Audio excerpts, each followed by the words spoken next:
Hello one, this is से ज्योति गर्ग। कैसे हैं आप सब? चलिए से स्टार्ट करते हैं आज का टॉपिक। आज जो चैप्टर हम कवर करेंगे वो हमारा रहेगा चैप्टर नंबर 13। बेटा देख, इसके अंदर आपके पास 14 टॉपिक कवर हो रहे हैं। उसमें से एक है गवर्नमेंट ऑडिट, वो ऑलरेडी यूट्यूब पे अपलोड है। ठीक है, तो आज के लेक्चर में जब हम रिवाइज करेंगे बाकी के 13 टॉपिक रिवाइज करेंगे। एंड गवर्नमेंट ऑडिट वाला जो टॉपिक है उसका मैं लिंक आपको डिस्क्रिप्शन में प्रोवाइड कर दूंगी। ठीक है सर, स्टार्ट करें। सबसे पहले बात करते हैं लोकल बॉडीज के साथ। ठीक है, देखो सर, हमारे अगर अगर हम इंडिया की बात करें तो हमारा गवर्निंग स्ट्रक्चर कैसा है सर? सबसे ऊपर है सेंट्रल गवर्नमेंट, उसके नीचे आता है तुम्हारा स्टेट गवर्नमेंट, फिर आते हैं लोकल बॉडी जिसके अंदर आ जाता है तुम्हारा म्युनिसिपल कॉर्पोरेशन, राइट, पंचायत, ये सब। सर अच्छा एक बात बताओ, ऑडिट करने का ऑडिटर का ऑब्जेक्टिव क्या रहता है कि सर वो ऑडिट करके फाइनेंशियल स्टेटमेंट के ऊपर अपना ओपिनियन दे सके, राइट सर। लेकिन जब आप लोकल बॉडीज या जैसे कि दिल्ली में एमसीडी है, एमसीडी के ऑडिट के लिए तुम जाओगे ना तो तुम खाली फाइनेंशियल स्टेटमेंट के ऊपर अपना ओपिनियन नहीं दोगे बेटा, उसके अलावा बाकी एरियाज भी हैं जो तुम्हें कवर करने पड़ेंगे। जैसे कि सर जो फाइनेंशियल कंट्रोल लगाए हैं, ठीक है, वो कंट्रोल्स इफेक्टिव है कि नहीं है, लॉज एंड रेगुलेशन के साथ कंप्लाई हो रहा है कि नहीं हो रहा। बहुत ही इंपॉर्टेंट एरिया कि भैया जितना भी एक्सपेंडिचर हुआ वो जिस पर्पस के लिए किया गया था उसको अचीव कर पाए कि नहीं कर पाए, वैल्यू मिल पाया कि नहीं कर पाया सारे के सारे खर्चों से। ठीक है सर, अगर कोई फ्रॉड है, miss usage of the fund है, ये सारे कहाँ जाएंगे सर? आपकी रिपोर्ट के अंदर। बात समझ में आई?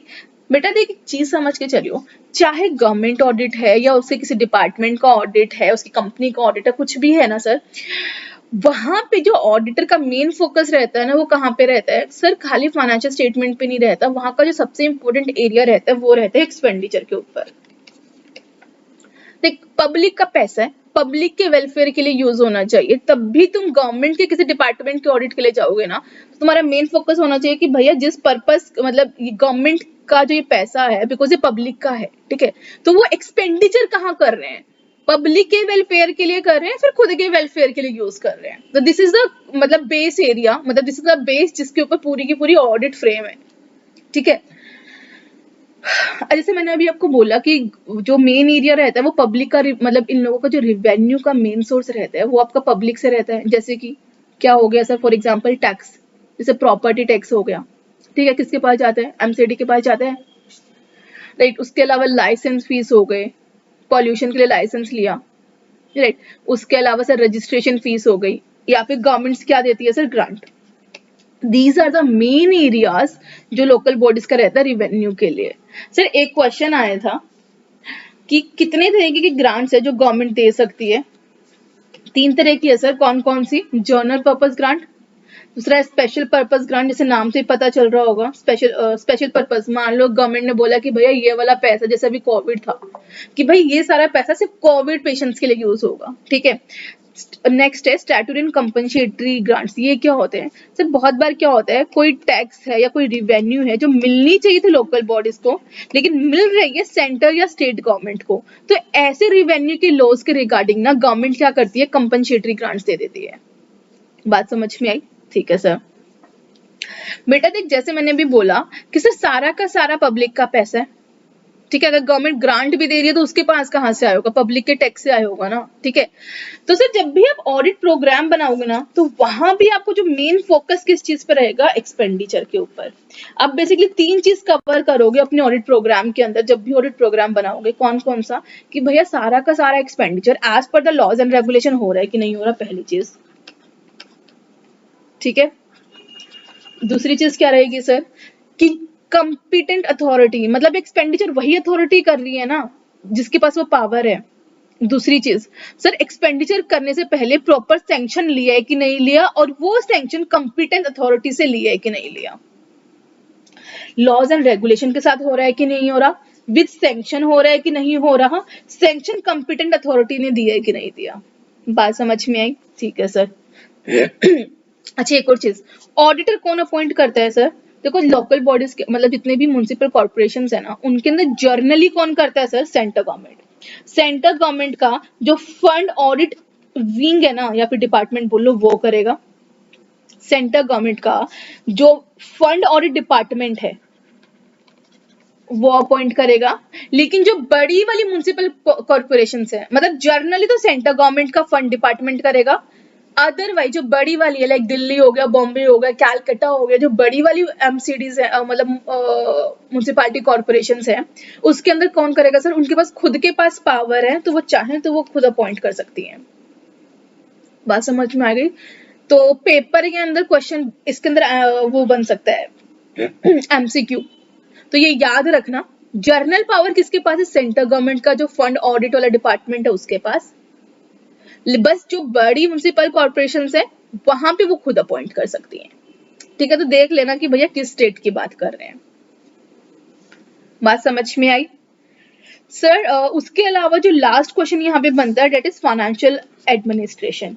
देख हम खाली फाइनेंशियल स्टेटमेंट के ऊपर ओपिनियन नहीं दे रहे बेटा। देख तू ऑडिट किसी भी डिपार्टमेंट के जा, किसी भी एंटिटी पे जा, बेसिक चीज तो सेम ही रहेगी ना। मतलब ऑडिट करने से पहले तुम्हें उसके रिस्क कंट्रोल इन्वायरमेंट का नॉलेज तो लेना पड़ेगा ना। तो इसीलिए जब तुम म्युनिसिपल कॉर्पोरेशंस की भी ऑडिट पे जाओगे ना, तो उनके ऑडिट से पहले तुम्हें उसके एडमिनिस्ट्रेशन एस्पेक्ट्स के बारे में नॉलेज लेनी पड़ेगी। ठीक है, कहीं ना कहीं ये बेसिकली क्या बता रहे हैं कि भैया कौन से कंट्रोलर, क्या क्या वीकनेस है इनके फाइनेंशियल स्ट्रक्चर के अंदर। ठीक है, 3 एस्पेक्ट कवर होते हैं। पहला है बजटरी एस्पेक्ट, कि भाई बजट बनाए जाते हैं जिसके अंदर ये लिखा जाता हो कि सोर्सेज से कितना रिवेन्यू आ सकता है और उसका मेन एक्सपेंडिचर कहाँ होना चाहिए। मतलब एक्सपेंडिचर के लिए एक सीलिंग मिल जाती है और रिवेन्यू का एस्टिमेशन मिल जाता है कि इतना रिवेन्यू तो मिलेगा ही मिलेगा। बात समझ में आई? ठीक है सर, बेसिक ऑब्जेक्टिव ये रहता है कि भैया एक्सपेंडिचर ना विद इन द लिमिट हो। इसके अलावा यहाँ पे एक और इम्पोर्टेंट पॉइंट आपके स्टडी मेट के अंदर कवर है जो आपके एमसीक्यू के लिए बहुत इंपॉर्टेंट है। क्या है सर? सर देखो, यूजुअली क्या होती है, जितनी भी आइटम्स होती हैं फाइनेंशियल स्टेटमेंट की, या तो रेवेन्यू नेचर की होती है फिर कैपिटल नेचर की होती है। ठीक है, लेकिन लोकल बॉडीज के अंदर क्या है, ये वाला हेड नहीं मिलेगा।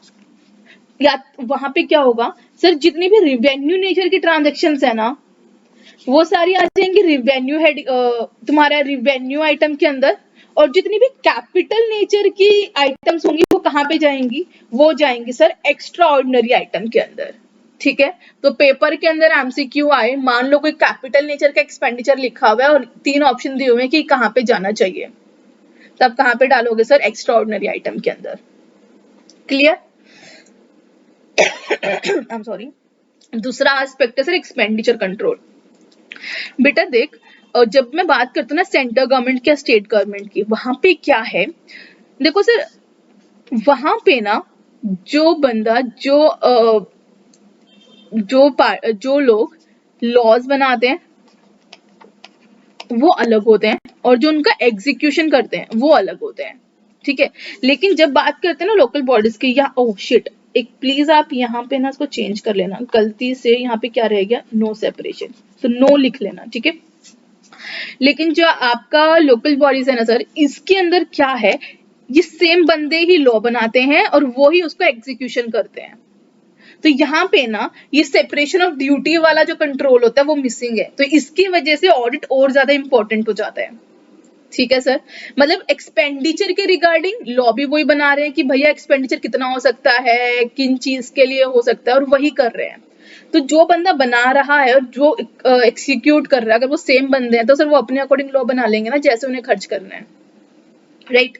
दूसरा है accounting system. Sir local bodies के अंदर क्या है, इंडिया के अंदर अकाउंटिंग सिस्टम बहुत बुरा है मतलब इतना बुरा है कि सर वो कैसे इंफॉर्मेशन दे देता है, बहुत बार इनएडुकेट। तो यहाँ पे ऑडिट करते हुए आपको बहुत ध्यान देना पड़ेगा। ठीक है, बात समझ में आई? इन शॉर्ट मैं बोल सकती हूँ फाइनेंशियल एडमिनिस्ट्रेशन के अंदर आपको 3 चीज कवर हो रही है। एक तो कंट्रोल है, कौन सा सर? बजटरी कंट्रोल, कि यहाँ पे बजट बनाए जाते हैं तो वहां से तुम चेक कर सकते हो। दूसरा एक्सपेंडिचर कंट्रोल है नहीं, क्योंकि कोई सेपरेशन ऑफ वो नहीं है, ड्यूटीज नहीं है। तीसरा अकाउंटिंग सिस्टम भी अच्छा नहीं है, तो प्लीज ध्यान दे लेना। ठीक है, दीज आर द 3 एस्पेक्ट। बात समझ में आई? ये था आपका पहला टॉपिक। अब चलते हैं सर दूसरे टॉपिक के ऊपर। सर गवर्नमेंट ऑडिट तो हो रखा है, तो हम चलते हैं किस पे, ऑडिट ऑफ कॉर्पोरेट सोसाइटी के ऊपर। राइट, स्टार्ट करें। एक सेकेंड सर, बेटा देख, कॉर्पोरेट सोसाइटी स्टार्ट करने से पहले जरा एक चीज समझ के चलना। देख दिस इज वेरी इंपॉर्टेंट। हाँ, इसके अंदर ना छोटे छोटे से बहुत सारे पॉइंट है, मतलब इसका हर पॉइंट के ऊपर आपका क्वेश्चन बन सकता है, छोटा क्वेश्चन। ठीक है, तो ध्यान से सुनना। एंड इम्पॉर्टेंट है एंड ईजी टॉपिक है। स्टार्ट करें? ठीक है सर।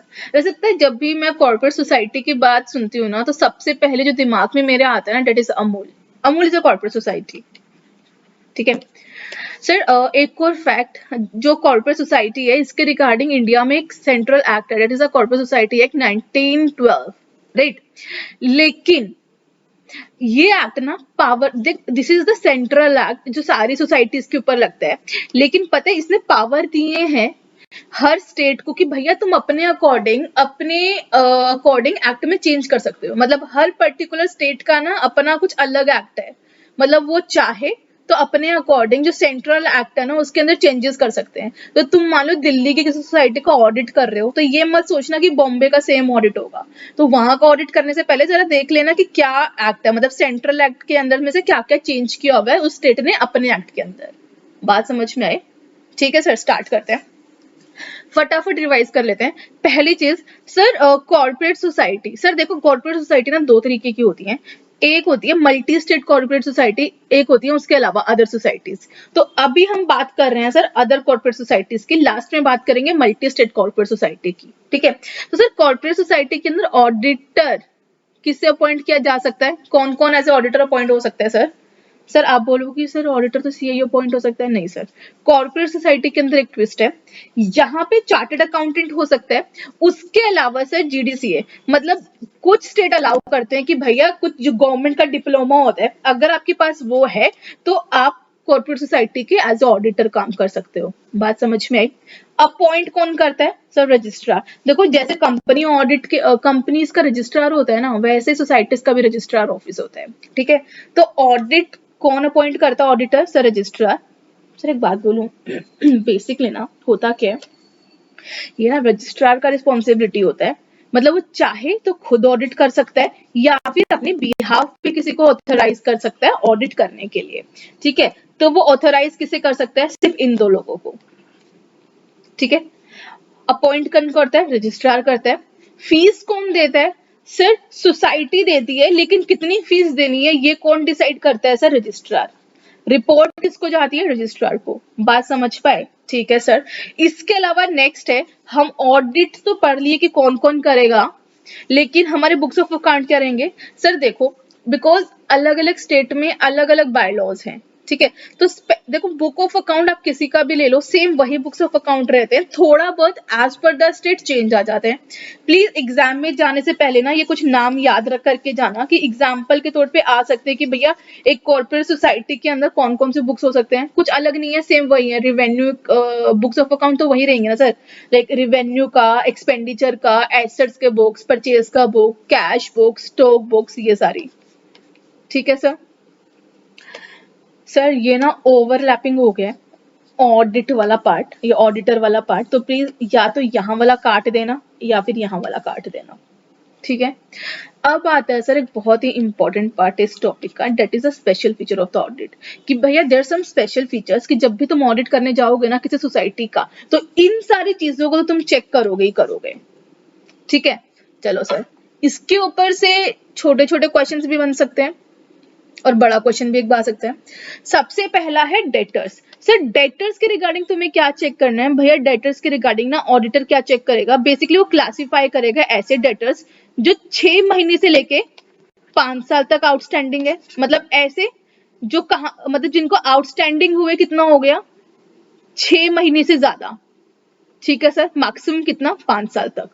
एक कैटेगरी रहेगा सर जिनको आउटस्टैंडिंग हुए 5 साल से भी ज्यादा हो गए। ठीक है सर। दूसरी चीज, ओवर ड्यू इंटरेस्ट, मतलब ऐसे जो डेटर्स हैं जिनको आपने इन कैटेगरी में डाला है, इनसे जो अगर कोई इंटरेस्ट है, अगर वो ओवर ड्यू है, तो भैया अक्रूवल के अंदर मत डालना, इनकम के अंदर मत डालना। इन शॉर्ट कहना ये चाह रहे हैं, जो ये वाले डेटर्स है ना जो ओवर ड्यू है 6 महीने से ज्यादा, इनसे अगर कोई इंटरेस्ट ओवर ड्यू रहा तो उसको रेवेन्यू में मत डालो, उसको इनकम में तब डालना वो कैश में मिल जाए। ठीक है, तो अक्रूवल बेसिस पे अगर आपने इनकम बुक किया है तो वहां पे नहीं जाएगा। ठीक है सर।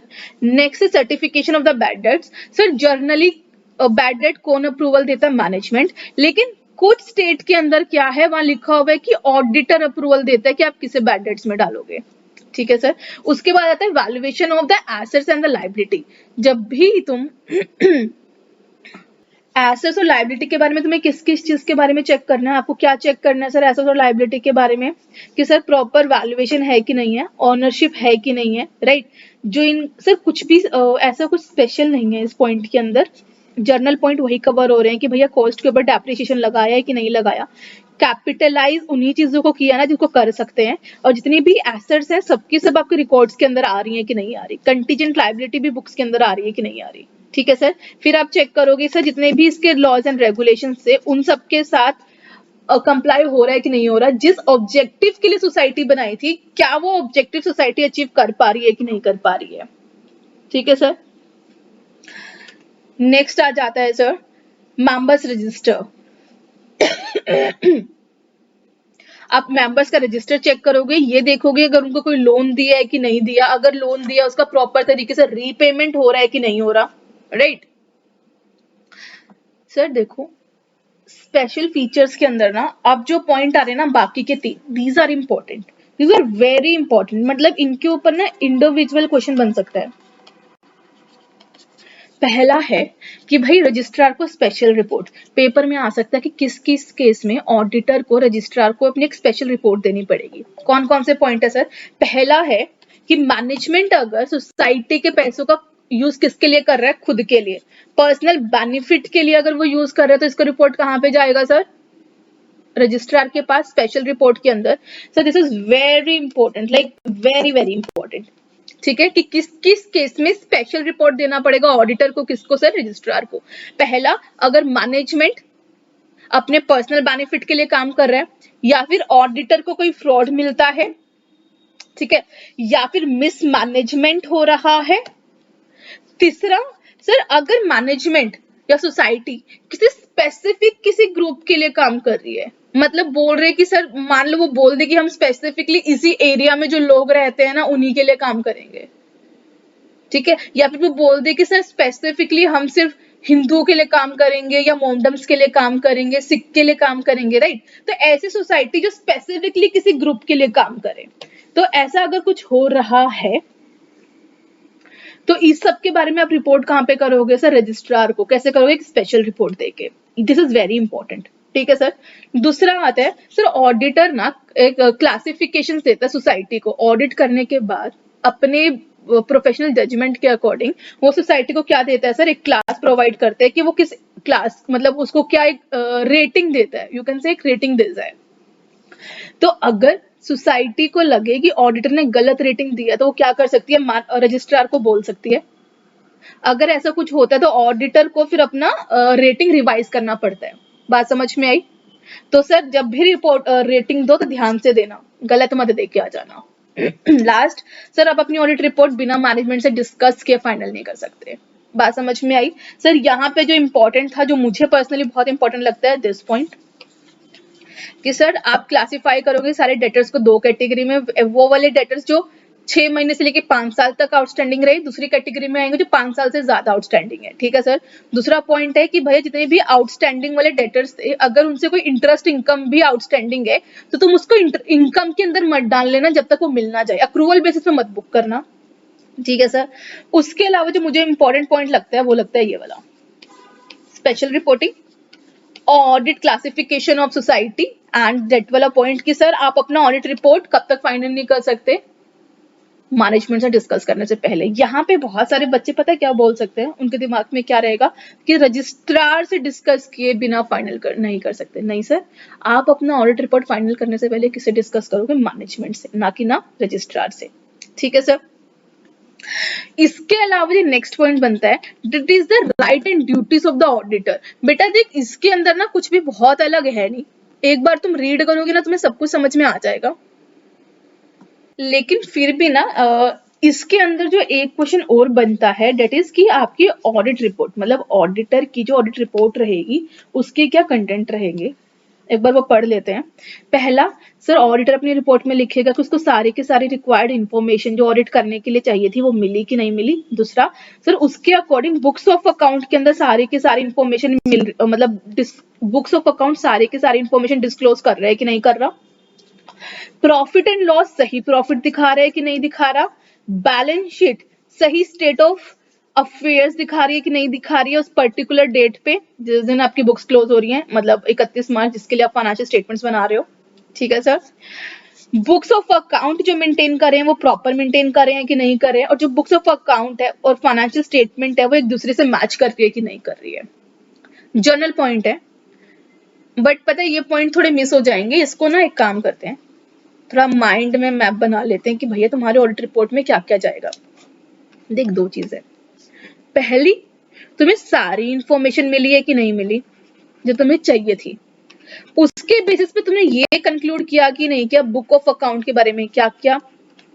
सर कि book of account as per the act बनी है कि नहीं बनी। ठीक है सर। दूसरा सर फाइनेंशियल स्टेटमेंट में तुम्हें क्या क्या लिखना है कि सर बुक्स, पहली चीज कि जो बैलेंस शीट थी वो सही बनी है कि नहीं बनी, प्रॉफिट एंड लॉस सही बना है कि नहीं बना। तीसरी चीज बुक ऑफ अकाउंट और फाइनेंशियल स्टेटमेंट एक दूसरे से मैच कर रहे हैं कि नहीं कर रहे। पॉइंट क्लियर हुए। ठीक है सर, ये कंटेंट क्या रहेगा आपके ऑडिट रिपोर्ट का। उसके अलावा अगर इसमें से किसी का भी आंसर नेगेटिव जाएगा तो आप प्लीज विद रीजन देख के जाना कि अगर आपने यहाँ पे कभी भी कोई भी चीज नेगेटिव में है तो आप लिख के आओगे, राइट। उसके बाद आती हैं सर सम रिस्ट्रिक्शंस, जैसे स्पेशल फीचर्स थे वैसे ही कॉर्पोरेट सोसाइटी के ऊपर कुछ रिस्ट्रिक्शंस हैं, पर वो डिस्कस कर लेते हैं। दिस इज वेरी इंपॉर्टेंट, मतलब फॉर द केस स्टडी बहुत इंपॉर्टेंट है, तो ध्यान से सुनना बेटा। देख सबसे पहला पॉइंट जो है that is the share capital. Share capital के ऊपर आपके सेंट्रल एक्ट के सेक्शन 5 ने कुछ रिस्ट्रिक्शंस लगाई है। क्या लगाई है कि सर मैक्सिमम एक मेंबर कितना शेयर कैपिटल होल्ड कर सकता है। देखो अगर नंबर से देखोगे मतलब कितने शेयर होल्ड कर सकता है, ये चीज अगर तुम नंबर से देख रहे हो तो 20% से ज्यादा शेयर नहीं कर सकता। ठीक है, जितने मान लो सर 100 शेयर्स की टोटल कैपिटल है तो मैक्सिमम आप 20% शेयर कर सकते हो। और वैल्यू की उसे देखोगे तो मैक्सिमम कितना सर, उसका वैल्यू कितना होना चाहिए सर, 1000 रुपए। बात समझ में आई कि एक मेंबर्स मैक्सिमम कितने शेयर होल्ड कर सकता है। अगर in case of the share के नंबर से देखोगे तो कैसे कितना सर 20%, और वैल्यू की उससे देखोगे तो खाली 1000 तक का। बात समझ में आई।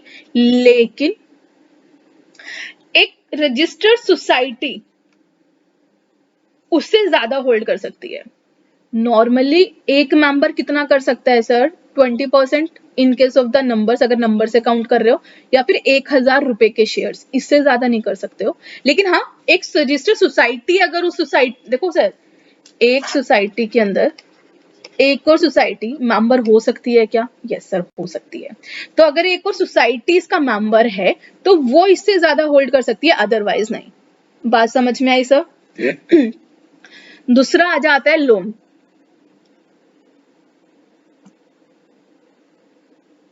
सर लोन में दो चीज है, पहला कि वो लोन दे किससे सकती है, दूसरा है ले किससे सकती है।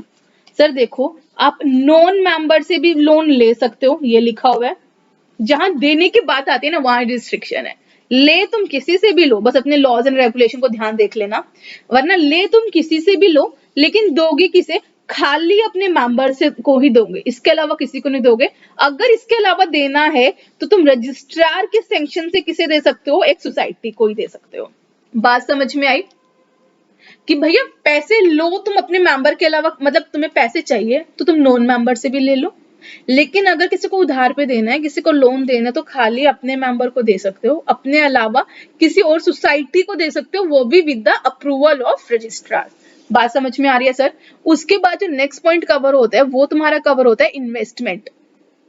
इन्वेस्टमेंट की अगर मैं बात करूं तो बेटा हम इन्वेस्टमेंट कहाँ कहाँ कर सकते हैं, एक कॉर्पोरेट सोसाइटी कहाँ कहाँ इन्वेस्ट कर सकती है। सर आप कॉर्पोरेटेड सेंटर या स्टेट बैंक के अंदर कर सकते हो, एक सेंट्रल कॉर्पोरेट बैंक के अंदर कर सकते हो, एक स्टेट कॉर्पोरेटेड बैंक के अंदर कर सकते हो, उसके अलावा एक कॉर्पोरेटेड बैंक के अंदर कर सकते हो। बेटा देख यहाँ पे ना एक चीज लिख लेना प्लीज, देखो सेंटर और स्टेट जो कॉर्पोरेट बैंक है,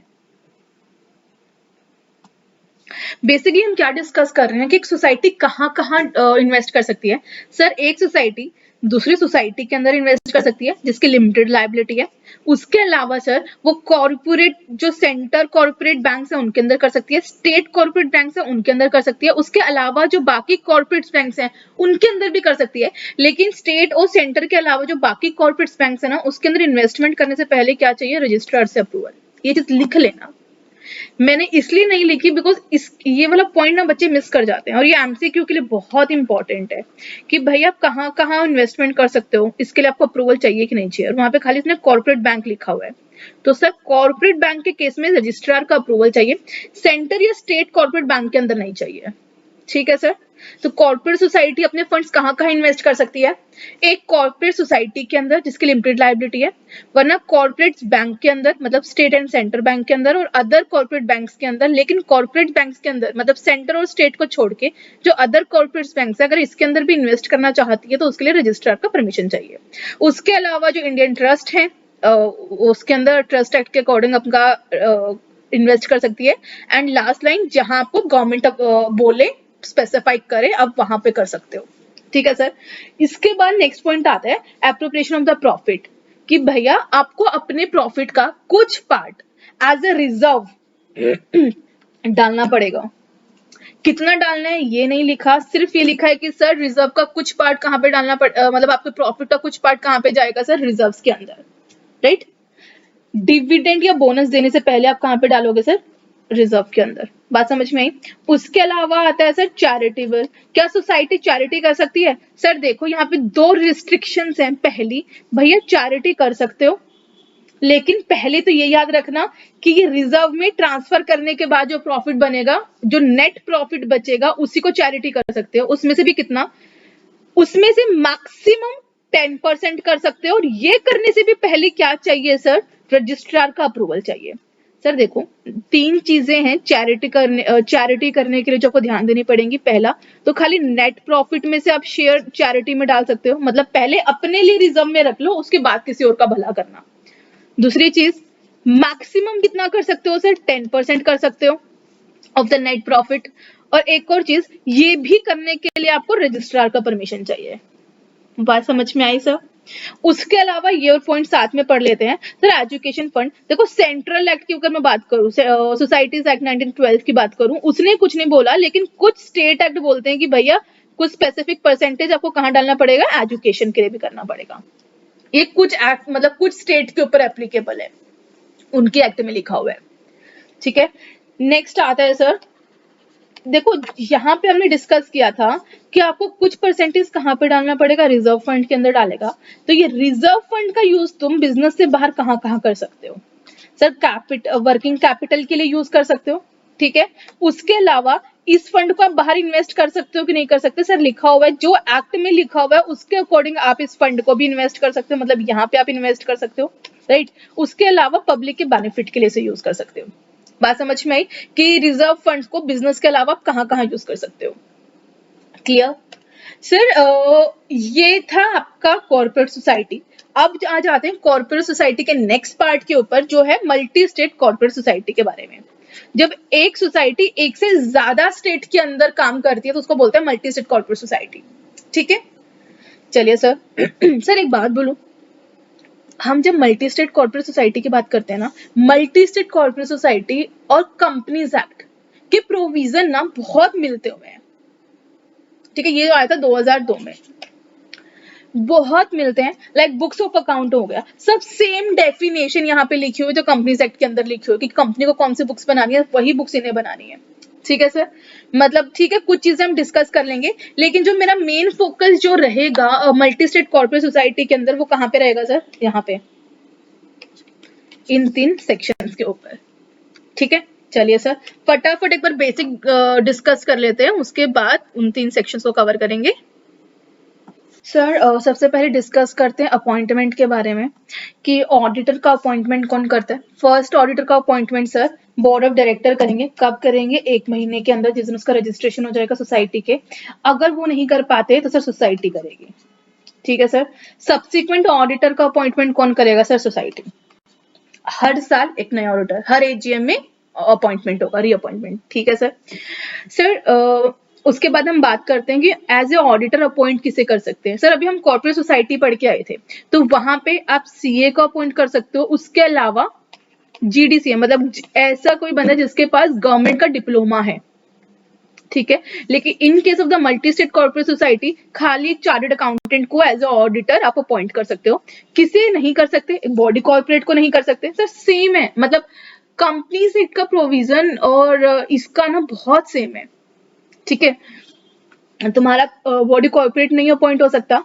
सोसाइटी का जो कॉर्पोरेट सोसाइटी है, इसका कोई ऑफिसर या एम्प्लॉय, इसका कोई member as a auditor appoint नहीं हो सकता। इसके जो ऑफिसर और एम्प्लॉय हैं, इसका कोई एम्प्लॉय अपॉइंट नहीं हो सकता, या फिर कोई ऐसा पर्सन जिसने सोसाइटी का पैसे लिए हुए हैं, मतलब इंडेप्टमेंट है या फिर गारंटी दिया हुआ है 1000 से ज्यादा का, तो वो बंदा एज ऑडिटर अपॉइंट नहीं हो सकता। बात समझ में आई? ठीक है सर। सर ये पावर्स एंड ड्यूटी सेम वैसी हैं जो कंपनीज एक्ट के अंदर हम पढ़ के आए थे, 143 सेक्शन, ठीक है सर। उसके आता है कि आपकी ऑडिट रिपोर्ट में क्या जाएगा। सर अभी जो हमने कॉर्पोरेट सोसाइटी वाले केस में पढ़ा था, सेम वही चीजें यहाँ पे हैं कि आप किस किस चीज के बारे में आपके ऑडिट रिपोर्ट के अंदर जाएगा, वही चीज लिखी हुई है। सर इनमें से किसी का भी अगर आंसर नेगेटिव आता है तो उसका ही रिपोर्टिंग आप विद रीजन दोगे कि यहाँ पे नेगेटिव क्यों दिया, ठीक है। जो मेन जो इंपॉर्टेंट है ना सर, वो है ये special audit by centre government and inquiry या फिर inspection by the central registrar. This is important, important and important, ठीक है सर। सबसे पहले मैं बात करती हूँ सेंटर गवर्नमेंट किस केस में स्पेशल ऑडिट का ऑर्डर दे सकती है। सर अगर स्टेट गवर्नमेंट या सेंटर गवर्नमेंट या फिर centre government plus state government किसी सोसाइटी के अंदर 51% से ज्यादा सिक्योरिटी हेल्ड करती है, तो इस केस के अंदर वो स्पेशल ऑडिट का ऑर्डर दे सकती है इन स्पेसिफिक केसेस के अंदर। किस किस केस के अंदर सर? अगर उसको लगता है कि सोसाइटी सेल्फ हेल्प, मतलब जो सोसाइटी का काम है वो सोसाइटी ठीक से कर नहीं रही है, खुद से कर नहीं पा रही है, ठीक है सर। दूसरी चीज, या फिर वो जिस इंडस्ट्री में काम कर रही है वो बाकी लोगों को हार्म कर रही है, मतलब उसकी वजह से उस इंडस्ट्री के अंदर बाकी लोग सफर कर रहे हैं, ठीक है सर। या फिर ऐसा लग रहा है कि कोई सोसाइटी इंसॉल्वेंसी में जा रही है। इन सारे केस के अंदर अगर कोई सेंटर गवर्नमेंट, स्टेट गवर्नमेंट या दोनों मिलके किसी सोसाइटी के अंदर 51% या उससे ज्यादा शेयर कैपिटल हेल्ड करते हैं, तो इन केस के अंदर सेंटर गवर्नमेंट, स्टेट गवर्नमेंट नहीं, centre government sir special audit का ऑर्डर दे सकती है। बात समझ में आई सर? ठीक है सर। स्पेशल ऑडिट की रिपोर्ट आ जाने के 4 महीने के अंदर इसको एक्शन लेना पड़ता है, किसको? सेंटर गवर्नमेंट को, राइट। अगर कोई एक्शन नहीं लिया या लिया, इसके रिगार्डिंग जितनी भी एक्सट्रैक्ट होगी वो सारे के सारे मेंबर्स को चली जाएगी सोसाइटी के। और यहाँ पे एक इंपॉर्टेंट चीज क्या है सर, जितना भी एक्सपेंडिचर होगा वो डिसाइड कौन करेगा? Centre government. और पे कौन करेगा सर? सोसाइटी। अगर सोसाइटी नहीं पे किया तो वो क्या बन जाएगा सर? उसके लिए कैसा बन जाएगा? जो लैंड रिवेन्यू के एरर जैसा, ठीक है। This is important for the MCQ.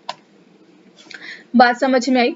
Sir देखो, अगर सेंटर गवर्नमेंट, स्टेट गवर्नमेंट या centre government plus state government मिलके 51% या उससे ज्यादा का पेड अप कैपिटल किसी सोसाइटी में हेल्ड करती है, मल्टी स्टेट कॉर्पोरेट सोसाइटी में, और उनको लगता है कि ये सोसाइटी खुद से काम नहीं कर सकती, या फिर इस सोसाइटी, जिस इंडस्ट्री में ये सोसाइटी काम कर रही है उसकी वजह से बाकी लोग सफर कर रहे हैं, ठीक है, या फिर ये इंसॉल्वेंसी में जाने वाली है, तो वो स्पेशल ऑडिट का ऑर्डर दे सकते हैं, ठीक है सर। स्पेशल ऑडिट का रिपोर्ट आ जाने के अंदर 4 महीने के अंदर सेंटर गवर्नमेंट अपना एक्शन ले लेती है।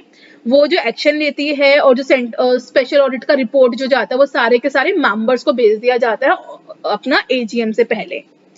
और सर इसका जितना भी एक्सपेंडिचर होगा वो डिटरमाइन कौन करेगा? Centre government. पे कौन करेगा? सोसाइटी। अगर वो पे नहीं करती तो वो एरियर बन जाएगा लैंड रिवेन्यू के केस का, ठीक है सर। उसके बाद आता है सर इंक्वायरी एंड इंस्पेक्शन। एकदम डिट्टो सेम है, एक दो चेंजेस हैं वो मैं आपको बता दूंगी। सबसे पहले चलो मैं इंक्वायरी का देखते हैं कि सर इंक्वायरी, एक तो ये कंफ्यूज मत होना, स्पेशल ऑडिट के केस में कौन था sir? Centre government.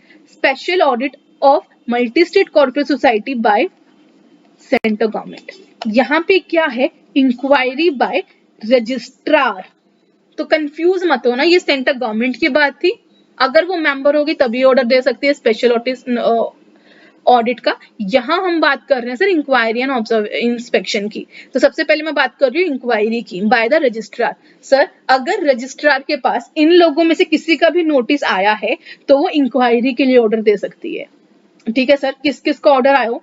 Federal corporate society जहां से वो एफिलेटेड हो, ठीक है, सोसाइटी के किसी क्रेडिटर का या उसके मेंबर्स का, कितने 1/5 ऑफ टोटल मेंबर्स का या फिर 1/3 ऑफ बोर्ड मेंबर्स का। इसमें से कोई भी अगर रजिस्ट्रार को रिक्वेस्ट करता है इंक्वायरी के लिए तो उस सोसाइटी की इंक्वायरी हो जाएगी। ठीक है सर, पहली चीज इंक्वायरी से पहले 15 दिन का नोटिस देना पड़ता है सोसाइटी को।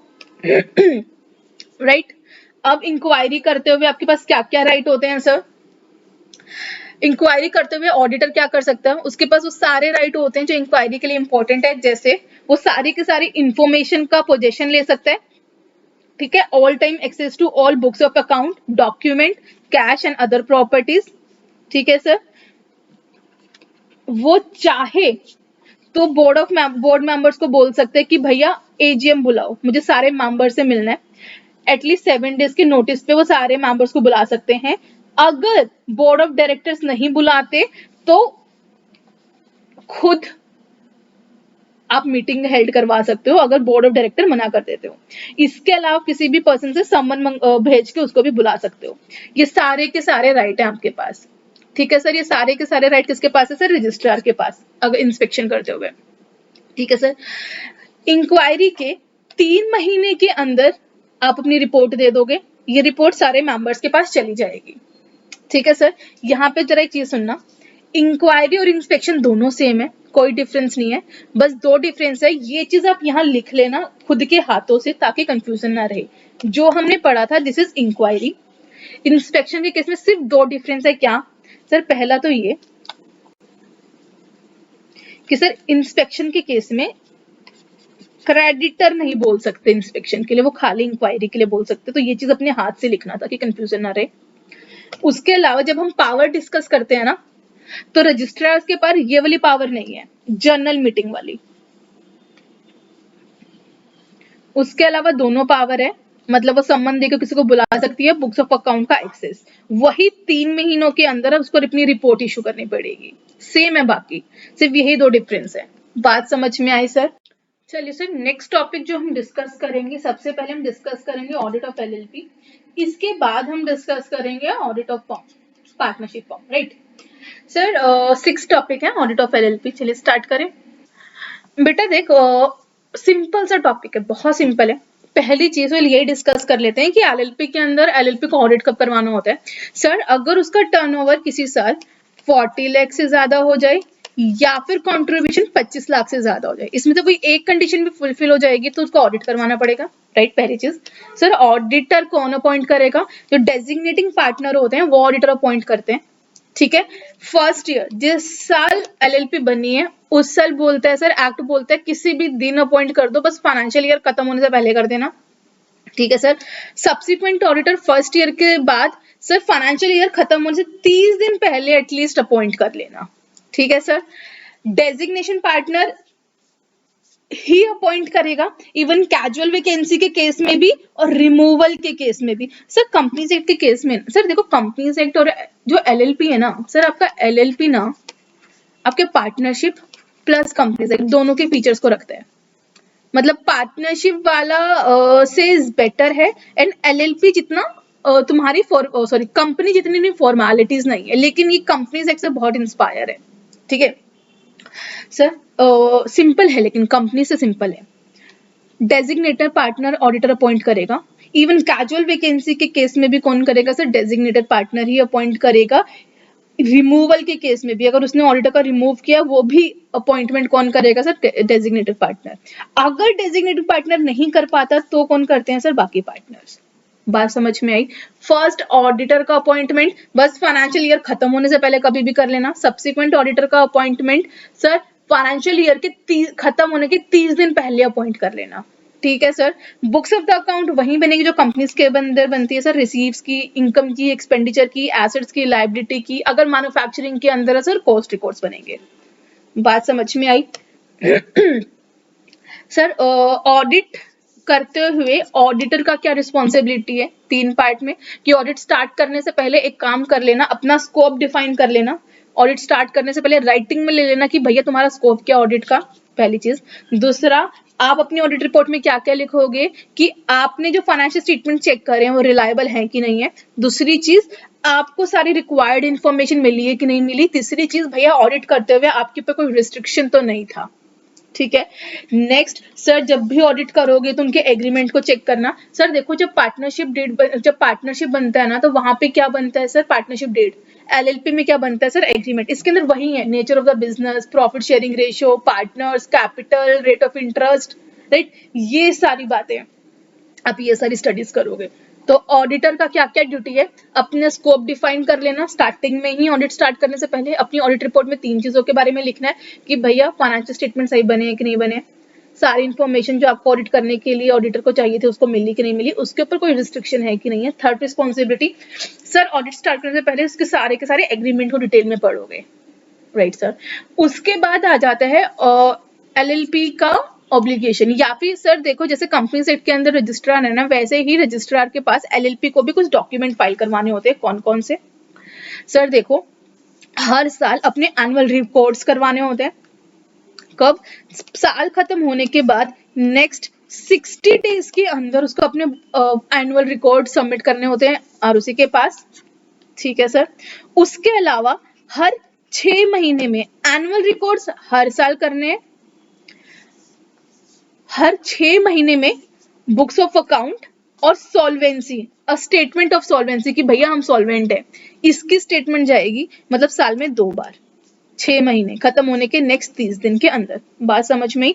एनुअल रिकॉर्ड्स हर साल करोगे, मतलब साल खत्म हो गया उसके नेक्स्ट 60 डेज के अंदर उस साल का हो जाना चाहिए।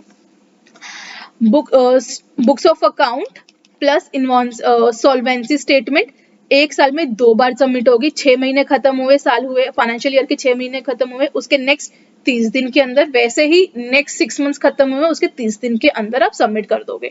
उसके अलावा अगर आरओसी का कोई एक्स्ट्रा इन्फॉर्मेशन चाहिए तो वो ऑब्टेन कर सकती है। ठीक है सर। यहाँ पे जो मुझे बहुत इंपॉर्टेंट क्वेश्चन लगता है एलएलपी के केस में वो ये लगता है कि सर एनी पर्सन, ये नहीं बोला कि मेंबर, क्रेडिटर या कोई भी पर्सन एलएलपी के बारे में अगर कोई इन्फॉर्मेशन लेना चाहे आरओसी से तो वो ले सकता है। खाली कितना पेमेंट करना पड़ेगा, 50 रुपए की फीस, और इसके अलावा जितने भी डॉक्यूमेंट निकलेंगे, जितने भी पेपर मिलेंगे, हर पेपर के 5 रुपए। ठीक है सर। क्या क्या इन्फॉर्मेशन ले सकते हैं, उसकी इनकॉर्पोरेशन के डॉक्यूमेंट, उसके जितने भी पार्टनर्स है और उसके अंदर जो जो चेंज आया है, मतलब जिस दिन से एलएलपी बना है उसके जो भी पार्टनर थे और अभी तक जिसमें जो जो चेंजेस आए हैं उसकी statement, statement of account and solvency जो हम हर 6 महीने में सबमिट करते हैं वो, और एनुअल रिटर्न जो हम हर साल में रिटर्न करते हैं वो, इसकी कॉपी आप ऑब्टेन कर सकते हो। 50 रुपए की फीस प्लस जितने भी पेपर होंगे हर पेपर का 5 रुपए। ठीक है सर। एडवांटेज जर्नल है, आप पढ़ोगे तो समझ में आ जाएंगे। क्लियर। इसके बाद आ जाते हैं सर किस चीज के ऊपर, आपका ऑडिट ऑफ फर्म के ऊपर। एक सेकेंड, नोट्स के ऊपर शिफ्ट कर देती हूँ। सर जब मैं बात करती हूँ ऑडिट ऑफ फर्म की, पार्टनरशिप फर्म की, तो सर ऑडिटर कौन अपॉइंट करेगा, पार्टनर्स, राइट। रेम्युनरेशन कौन डिसाइड करेगा, सर पार्टनर्स। यहाँ पे एक चीज इंपॉर्टेंट है जिसके ऊपर क्वेश्चन आ सकता है, like a case study. Sir देखो पार्टनरशिप फर्म के अंदर क्या होता है, आप चेक करते हो कि उन्होंने अपने books as per the accounting standards बनाए हैं कि नहीं बनाए। अगर वो ऑडिट किसी स्टैट्यूट, किसी एक्ट की वजह से हो रहा है तो सर अगर इनकेस होता नॉन कंप्लायंस, मतलब अगर पार्टनरशिप फर्म ने अपने जो बुक्स ऑफ अकाउंट है एज पर द स्टैंडर्ड्स नहीं बनाए तो सर आप अपना रिपोर्ट क्वालिफाइड कर दोगे अगर वो ऑडिट किसी स्टैट्यूट के अंदर हो रहा है। ठीक है सर। इनकम टैक्स, राइट, किसी भी स्टैट्यूट के अंदर हो रहा है तो क्वालिफाई कर दोगे। अदरवाइज क्या करोगे सर, खाली उसका डिस्क्लोजर दे दोगे। This is important for the case study. किसे पार्टनरशिप फर्म थी, उसने अपने books as per the standards नहीं बनाए, as per the accounting standard, तो तुम्हारा क्या टेक रहेगा, राइट सर। इसके अलावा 2 क्वेश्चन और बनते हैं सर। पहला कि भैया ऑडिट चेक करने से पहले आपको बेसिक चीजों की अंडरस्टैंडिंग लेनी पड़ेगी। सर देखो एलएलपी के अंदर क्या था, एलएलपी एग्रीमेंट, पार्टनरशिप फर्म के अंदर बनते हैं डीड। तो सर ऑडिट स्टार्ट करने से पहले आप इन सारी चीजों के बारे में नॉलेज लोगे, जैसे नेचर ऑफ बिजनेस क्या है, पार्टनरशिप्स का ड्यूरेशन क्या है, उनका कैपिटल किस टाइप का है, कितने अमाउंट का है, किसने क्या कंट्रीब्यूट किया, उसमें से फिक्स पार्ट कितना है, वेरिएबल कितना है, इंटरेस्ट क्या है, ड्रॉइंग कौन कर सकता है, ड्रॉइंग के ऊपर क्या तुम्हारा इंटरेस्ट का परसेंटेज है, राइट, रेम्यूनरेशन का क्या क्लोज है, बैंक अकाउंट कौन मैनेज करता है, ये सारी चीजें आप स्टडी करोगे, उसके बाद ऑडिट करना स्टार्ट करोगे। ठीक है सर। एंड ऑडिट करते हुए किन किन बातों का ध्यान रखोगे, तो इन दोनों पॉइंट्स को ना मिक्स मत कर लेना सर। देखो, before the audit start, the audit start करने से पहले आप उसके पार्टनरशिप डीड के पॉइंट्स डिस्कवर करोगे, एंड ऑडिट करते हुए आपको इन बातों का ध्यान रखना है। क्या क्या है, बस एक बार रीड कर लोगे तो आपको समझ में आ जाएगा सर। ठीक है, आप चेक करना कि सर आपका जो अपॉइंटमेंट लेटर था ना, वो ऑडिटर ने साइन, पार्टनर ने साइन किया है कि नहीं किया, उसके अंदर आपका स्कोप डिफाइन था कि नहीं था। ठीक है, उसके अलावा अगर पार्टनरशिप मेंटेन करती है अपनी मिनट्स बुक, तो आप उसको चेक कर लेना, राइट। आप ये चेक कर लेना कि पार्टनरशिप जिस बिजनेस के अंदर लगी हुई है वो business as per the agreement हो रहा है कि नहीं हो रहा, एज अ पार्टनरशिप हो रहा है कि नहीं हो रहा है। बुक्स ऑफ अकाउंट रीजनेबल, मतलब आपकी बुक्स ऑफ अकाउंट एडुकेट तरीके से बनी है कि नहीं बनी, प्रॉपर तरीके से फाइनेंशियल स्टेटमेंट्स को डिस्क्लोज कर रही है कि नहीं कर रही। ऐसा तो नहीं है कि सर दो पार्टनर मिलकर तीसरे पार्टनर के इंटरेस्ट को प्रेजुडाइज कर रहे हैं। ठीक है, किसी पार्टनर का कोई लॉस तो नहीं हो रहा, ये चेक कर लेना। इनकम टैक्स का प्रोविजन ठीक से बना है कि नहीं बना, प्रॉफिट शेयरिंग रेशियो के अकॉर्डिंग प्रॉफिट डिवाइड हुआ है कि नहीं हुआ। Sir LLP is very simple. उसके अलावा सर एडवांटेज है जो आप रीड करोगे आपको समझ में आ जाएगा सर। सर देखो, मेरे अकॉर्डिंग जो पार्टनरशिप में अगर क्वेश्चन बनता है, अगर थोड़ा सा डिफिकल्ट क्वेश्चन बनाना है, मतलब तो सर केस स्टडी वाला डिस्कशन बनाना है, तो सर ये बनाना चाहिए। इसके अलावा पार्टनरशिप के ऊपर बहुत स्ट्रेट फॉरवर्ड क्वेश्चन बनते हैं, बस ये याद रखना, पार्टनरशिप में कौन अपॉइंट करेगा सर ऑडिटर को, पार्टनर। रेम्यूनरेशन कौन डिसाइड करेगा, पार्टनर्स। ठीक है सर। उसके अलावा बहुत स्ट्रेट फॉरवर्ड 3 क्वेश्चन बनते हैं कि बस में कंफ्यूज मत हो जाना, पॉइंट मिक्स मत करके आ जाना कि सर अगर ऑडिट स्टार्ट करने से पहले आपको किस चीज का अंडरस्टैंडिंग लेना, तो आप पार्टनरशिप डीड के पॉइंट लिख के आओगे। ठीक है, ऑडिट करते हुए आपको किन बातों का ध्यान रखना है, ये पॉइंट लिख के आओगे। क्या क्या कि बुक्स ऑफ अकाउंट ठीक से बने हैं कि नहीं बने, उसका जो अपॉइंटमेंट था वो अप्रोप्रिएट तरीके से हुआ है कि नहीं हुआ है। ठीक है, profit sharing ratio as per profit share जो हो रहा है प्रॉफिट शेयरिंग रेशियो के अकॉर्डिंग हो रहा है कि नहीं हो रहा है। ठीक है, अगर मिनट्स है तो आप मिनट्स चेक करोगे, राइट। इसके अलावा और क्या था सर, कोई एक किसी पार्टनर का इंटरेस्ट प्रेजुडाइज नहीं कर रहे हैं, राइट। टैक्स का प्रोविजन ठीक से बनाया है कि नहीं बनाया, ये सारी बातें आप ऑडिट करते हुए ध्यान में रखोगे। क्लियर। उसके अलावा जो एक क्वेश्चन बनता है that is the advantage. Sir देखो, सोल प्रोप्राइटर के क्वेश्चन का एडवांटेज आए या पार्टनरशिप फर्म का एडवांटेज आए, दोनों में सेम है, राइट। उसके अलावा सर सोल प्रोप्राइटर की अगर बात करें, बेसिकली सोल प्रोप्राइटर को किसी भी एक्ट के अंदर ऑडिट करवाना कंपलसरी नहीं होता। सर चैप्टर नंबर 1 के अंदर हम पढ़ के आए थे कि ऑडिट 2 तरह का होता है। First is as per the required under the statute, दूसरा होता है सर वॉलेंट्री। तो यूजुअली जो सोल प्रोप्राइटर है ना, अगर वो ऑडिट करवा रहे हैं तो वॉलेंट्री तरीके से करवा रहे होते हैं। ठीक है, तो वही आपका अपॉइंटमेंट करते हैं, वही आपका स्कोप डिफाइन करते हैं। क्लियर। बस सर, और एक इसमें ये चीज इंपॉर्टेंट है कि भैया सोल प्रोप्राइटर के केस में भी अगर तुम पिछले साल तुम्हारे अलावा कोई और ऑडिट कर रहा था, उससे पहले पर कम्युनिकेट कर लेना उस ऑडिटर से कि भैया इस क्लाइंट का काम ले लूं ना। ये चीज एक्चुअली आपके सीए एक्ट के अंदर लिखा हुआ है। ठीक है, क्लियर। चलिए सर। सर अभी तक ना, एक सेकेंड,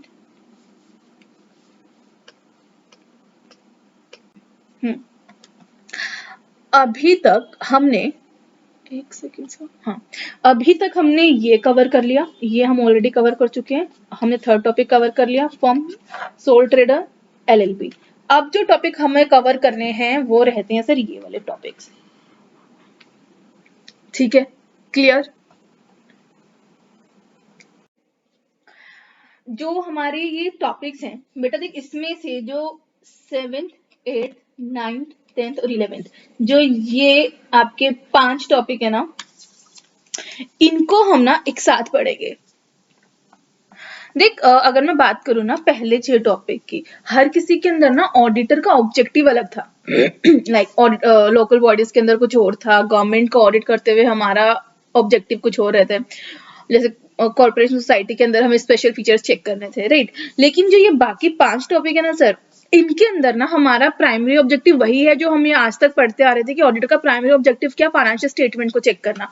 सर इन पांचों के अंदर ना हमारा बेस वही है, हमें फाइनेंशियल स्टेटमेंट ही चेक करना है। हमें गिन के 5 चीजें चेक करनी है इन पांचों एंटिटी के अंदर। क्या क्या सर? लाइक इंटरनल कंट्रोल या इसका जो कॉन्स्टिट्यूशन है वो, राइट। इसके अलावा income, expenditure, assets and liability. Sir यही 5 चीजें इन पांचों की 5 आइटम्स में चेक करनी है। बस ये है कि सर जैसे कि एजुकेशन इंस्टीट्यूशन है, इसके लिए रिवेन्यू का सोर्स फीस है। वहीं अगर मैं बात करूं हॉस्पिटल के लिए, तो इसका रिवेन्यू का सोर्स कैसे है? पेशेंट से जो फीस मिल रही है वो है। बस थोड़ा बहुत बिजनेस करने का स्ट्रक्चर मतलब अलग है, बाकी दे द सेम थिंग कि सब बिजनेस कर रहे हैं। हमें बस यही चेक करना है कि sir financial statement true and fair view दे रहे हैं कि नहीं दे रहे। बात समझ में आई? तो ये जो 5 टॉपिक है ना, ये एक साथ पढ़ने वाले हैं, एक साथ भी नहीं, बहुत इजी टॉपिक है। इनको एक बार फटाफट गो थ्रू कर लेते हैं। मतलब ये जो 5 टॉपिक है ना sir, these are something is like आपका कॉमन सेंस से आपके हो जाएंगे। ठीक है, फटाफट देख लेते हैं। एक सेकेंड।